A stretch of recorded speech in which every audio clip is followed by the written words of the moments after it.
साथियों, मेरा आपको नमस्कार। और 30 मई का दिन शुरू करते हैं आपके साथ आज की बात। दोस्तों, आज गंगा दशहरा दिवस है, यानी आज मां गंगा का धरती पर अवतरण हुआ था।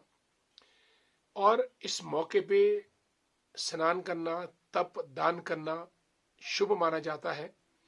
और आज हजारों लोगों ने गंगा नदी में स्नान करके तप कमाया और मोक्ष दायिनी गंगा ने भी उनको अपना साधुवाद दिया। दोस्तों, भारत में गंगा नदी प्रभावित होती है। लगभग 2525 किलोमीटर की लंबाई लेकर चलती है। भारत के उत्तराखंड यूपी से होते हुए बांग्लादेश तक जाती है, जहां इसको गंगा सागर के नाम से भी जानते हैं। भारत की संस्कृति, भारत का धर्म गंगा नदी के जल से अभिषेक करता हुआ, पाप पुण्य की झूलों में झूलता हुआ आगे बढ़ता है। और हमारा धर्म कर्म सभी मां गंगा नदी से जुड़े हैं। गंगा जल को पवित्र माना जाता है, गंगा नदी को पवित्र माना जाता है। और गंगा एक नदी ना होके हमारी माता स्वरूप इसकी पूजा अर्चना की जाती है। दोस्तों, मां गंगा ब्रह्मदेव की पुत्री थी। और एक बार की कहानी है कि जब भगवान विष्णु वामन पुराण के अनुसार उन्होंने अपना पैर आकाश की तरफ किया, तो ब्रह्मदेव ने उनके पैर को धोकर वो पानी अपने कमंडल में रख लिया। उस कमंडल से मां गंगा का जन्म हुआ। और एक बार जब देवता लोग ब्रह्मदेव की पूजा अर्चना में उनके सामने थे, तो वहां पे राजा अभिषेक भी थे। ब्रह्मदेव की नजर गंगा और अभिषेक की नजरों पे पड़ी, जो दोनों एक दूसरे को चाहते थे। ब्रह्मदेव ने कहा कि स्वर्ग में यह संभव नहीं। महाबेश और गंगा दोनों को शाप दिया और यह कहा कि आपको अगर एक दूसरे को चाहते हैं तो पृथ्वी लोक पे ही जाना होगा। और इस तरह से मां गंगा भी पृथ्वी लोक पे आई और महाभीष भी राजा प्रतीप के घर में शांतनु के रूप में पैदा हुए। राजा शांतनु और गंगा का विवाह हुआ। 8 पुत्र हुए।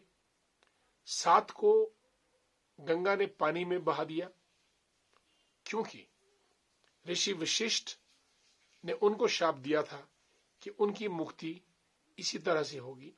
और गंगा ने 7 को मुक्ति दिलाई। लेकिन जब वो 8वें पुत्र को प्रभावित कर रही थी, तो राजा शांतनु ने रोक दिया। और जब शांतनु ने रोका, तो 8वां पुत्र भीष्म के रूप में पैदा हुए, जिन्हें गंगा पुत्र भी कहा जाता है। और उनको जीवन में काफी कष्ट दुख भोगने पड़े। दोस्तों, शुरू से ही ब्रह्मदेव ने अपनी पुत्री गंगा को हिमालय को सौंप दिया था। और गंगा शिव जी को बहुत चाहती थी, लेकिन ये पार्वती से सहन नहीं हुआ। हालांकि पार्वती और गंगा दोनों बहने बहनी थी, लेकिन गंगा ने बहुत कठोर तपस्या की, शिव जी को रिझाया और अंततः शिव जी ने गंगा को अपनी जटाओं में धारण किया। दोस्तों, एक राजा भागीरथ थे, इक्ष्वाकु वंश के, अयोध्या के, जो रामचंद्र जी का वंश है। उनको शाप दिया गया था कि वो अपने पूर्वजों का मोक्ष तभी प्राप्त कर सकते हैं यदि धरती पे गंगा में उनके पापों को धोया जाए। इसलिए भागीरथ हिमालय में गए, कठोर तपस्या की। पहले मां गंगा को रिझाया कि आपको पृथ्वी पे चलना है। हालांकि शाप ब्रह्मदेव का था, उनके पिताश्री का। बहाना भागीरथ का बना और भागीरथ ने गंगा मैया को रिझाकर प्रसन्न कर पृथ्वी पर चलने को राजी कर दिया। लेकिन मां गंगा आती कैसे, वेग बहुत ज्यादा था। इसलिए और उन्हें तपस्या की। एक पैर के एक अंगूठे पर खड़ा होकर भगवान शिवजी को भी प्रसन्न किया राजा भागीरथ ने। शिवजी फिर तैयार हुए मां गंगा को अपनी जटाओं में धारण करने के लिए, ताकि पूरे वेग से मां गंगा धरती पे ना गिरे। जब जटाओं में धारण किया, पृथ्वी पे भगवान शिव ने अपनी एक जटा खोली। धीरे धीरे मां गंगा को पृथ्वी पे उतार दिया और राजा भागीरथ ने गंगा का रास्ता हिमालय में बनाया और मैदानों तक लाया। अपने पूर्वजों को तर्पण किया, धुलाया और मोक्ष की प्राप्ति की।